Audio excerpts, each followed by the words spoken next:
பேர் பிரச்சனைங்க. நாங்கள் பல்லவ வம்சத்துடைய நேரடி வாரிசு. இப்போ இந்த வன்னிய சமுதாயத்தை சேர்ந்தவங்க. இப்போ இந்த வன்னிய சமுதாயம் ஒரு காலத்தில் இந்த உலகத்தையே ஆண்டுது. எங்களுக்கு ஆட்சியர் நடந்தது.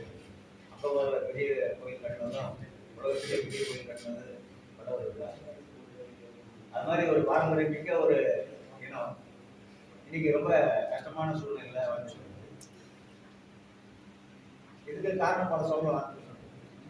இருந்தாலும் இப்போ எப்படி டெவலப்மெண்ட் பண்றது அப்படின்னு நினைச்சிக்கல. இந்த ஒருங்கிணைப்பு 100க்கும் மேற்பட்ட வன்னிய சங்கங்கள் இருந்தது. அதில் ஒரு 30 வன்னிய சங்கங்கள் ஒருங்கிணைந்து இப்போ எங்களை தலைவர் செயலாளர் உருவாக்கியிருக்கிறாங்க. இப்போ எங்களுடைய நோக்கம் என்னன்னா, பொருளாதார ரீதியில் வன்னிய சமுதாயத்தில் முன்னுக்கு கொண்டு வரணும்.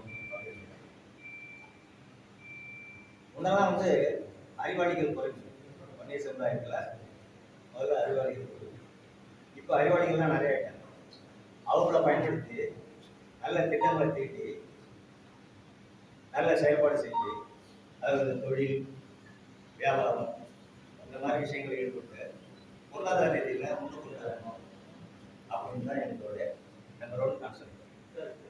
அடுத்தது தமிழ்நாட்டை தமிழர்கள் தான் ஆளணும் அப்படின்றது எங்களுடைய கருத்து. எல்லாருக்குமே தெரியும், விஜயநகர சாம்ராஜ்யத்திலிருந்து இன்னைக்கு வரைக்கும் மறைமுகமாக இந்த தெலுங்கர்கள் தான் ஆண்டுட்டு வராங்க. இப்போ பார்த்தீங்கன்னா 14 எம்எல்ஏ, 10 மந்திரி, 7 எம்பி. செக்ரட்டரியில் பார்த்தீங்கன்னாக்கா 31 ஐஏஎஸ் ஆஃபீஸர் இருக்கிறாங்க. அதாவது பொதுவாக சொல்ல போனால் ஆந்திராவினுடைய ஒரு அனெக்ஷன் தான் இப்போ தமிழ்நாடு. இந்த நிலைமை மாறணும்னு சொன்னால் தமிழர்கள் குடி ரீதியில் ஜாதி ரீதியில் ஒருங்கிணைஞ்சா இவங்க வெற்றி கொடுக்கணும். ஏன்னா அவங்ககிட்ட நிறைய பணப்பணம் இருக்குது, நல்ல அறிவுபடமும் இருக்குது. அதை சமாளித்து வர்றதுன்றது ஒரு சிரமமான காரியம் தான். அந்த விஷயத்தை நாங்கள் கையில் எடுத்து எங்கள் சமுதாயம் தமிழர்கள் ஆளுறதுக்கு உண்டான முயற்சி எடுக்கும். எங்களுக்கு நிறைய சொத்துக்கள் இருக்கு. ஆளவந்தார் அறக்கட்டளை,